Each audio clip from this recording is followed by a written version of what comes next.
Hey folks, Matt from artoftheimage.com. So we've got the Nikon D610 out now, the update to the Nikon D600. And basically it's a pretty minor update to the 600. My feeling basically is that Nikon kind of dropped the ball or had a problem, and they've since corrected it by bringing out the 610, the update. Normally you see a much longer life cycle on these cameras, and we're only 13 months before we got a replacement for the 600, and it's the 610. Great cameras, but the 610 had an inherent problem where it was basically shredding parts of its shutter in operation, putting particles into there and causing dust bunnies and all sorts of nonsense on the sensor. So we're having a lot of problems with spots and dust and pieces of particulate from the shutter on the sensor.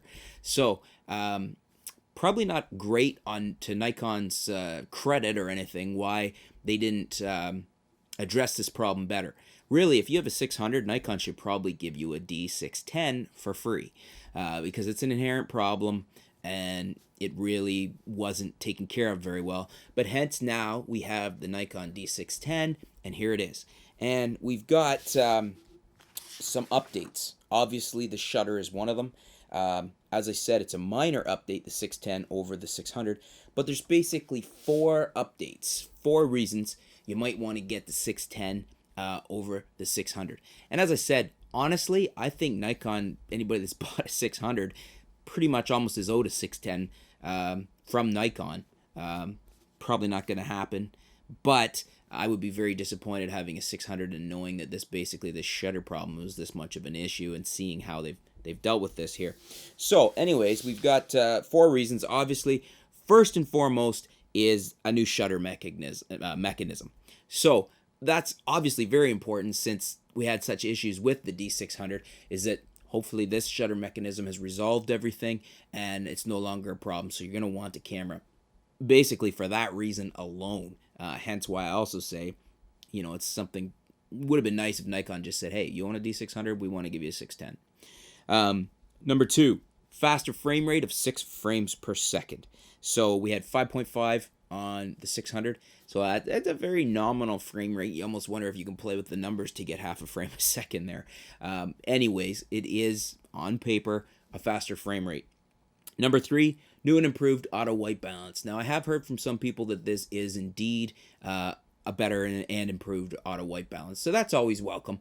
Although I don't think the 600 was terrible per se anyways. But we'll give it as a 3rd point. And then the 4th point is we have this new quiet continuous shooting mode. So this is kind of interesting.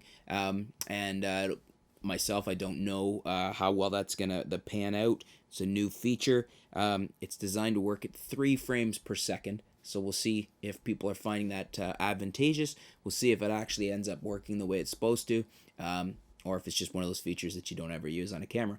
So those are 4 things. One biggie, and that's the new shutter mechanism. The rest of them, minor things, kind of just probably thrown in there that, if we're going to put out a new body to address an issue, let's put as many little tweaks as we can in there. But that's 4 points why you might want to upgrade your 600, your D600, to the new Nikon D610. Thanks for tuning in, folks. Let me know down below what you think of Nikon's release of the 610, how they've handled the issues with the 600, and let's hear from you. Thanks for tuning in. We'll be back soon with some new videos, some new articles. We'll keep you up to date with what's going on in the world of photography right here at artoftheimage.com. Thanks a lot, folks.